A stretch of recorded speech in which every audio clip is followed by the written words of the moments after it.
Paralysis cases ఎప్పుడైనా కానీ ఆ డయాగ్నోసిస్ అనేది మెయిన్ అండి. మాకు ఎలా అంటే ఇప్పుడు హెడ్ ఇంజురీ కేసెస్ కానీ లేకపోతే బ్రెయిన్ హెమరేజ్ కేసెస్ కానీ మా దగ్గరకు వస్తాయి. హైపర్ టెన్షన్తో వచ్చిన వాళ్ళకి బ్రెయిన్ హెమరేజ్ అయిపోయి అట్లాంటి కేసెస్ వస్తాయి. కొందరికి క్రేనియోటమీ జరుగుతుంది, కొందరికి ఏంటంటే మెడికేషన్తోనే ఆ క్లాట్స్ అనేది రిమూవ్ అయిపోతాయి.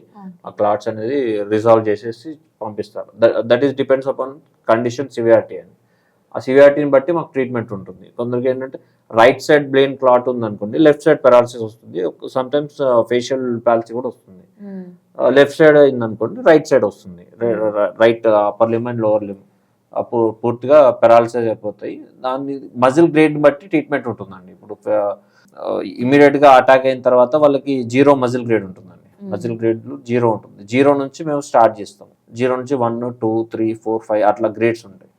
0 నుంచి స్టార్ట్ చేసి ఆ గ్రేడ్ని బట్టి ఎట్లా ప్రోగ్రెస్ అవుతుందో దాన్ని బట్టి ఇంప్రూవ్మెంట్ని బట్టి ప్రోగ్నోసిస్ అనేది మనం ఎక్స్పెక్ట్ చేయొచ్చు. ఆ ప్రోగ్నోసిస్ కూడా that is depends upon the physiotherapy treatment and patients mental ability, patient cooperation and medication also. Okay. So ఇందులో మెడికేషన్ తో పాటు ఉంటుంది కాబట్టి అంటే ఎంత పీరియడ్ ఆఫ్ టైంలో వాళ్ళు కంప్లీట్ గా క్యూర్ అవ్వడానికి టైం ఉంటుంది సార్? అంటే it's depends on patient. Depends on patient and therapist and condition also. Okay.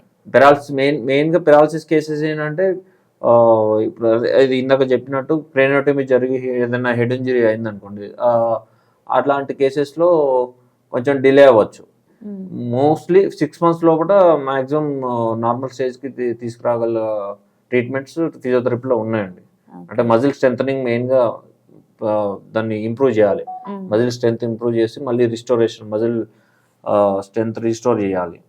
Previous కండిషన్కి రావాలి అంటే దానికి ప్రాసెస్ ఉంటుంది. దీంట్లో ఎన్డిటి న్యూరో డెవలప్మెంటల్ థెరపీ కూడా ఉంటుంది. తర్వాత మజిల్ రీఎడ్యుకేషన్ ఉంటుంది. మజిల్ రీఎడ్యుకేషన్ చేయాల్సి వస్తుంది. స్టిమ్యులేషన్స్ మజిల్ స్టిమ్యులేషన్స్ చేయాల్సి వస్తుంది.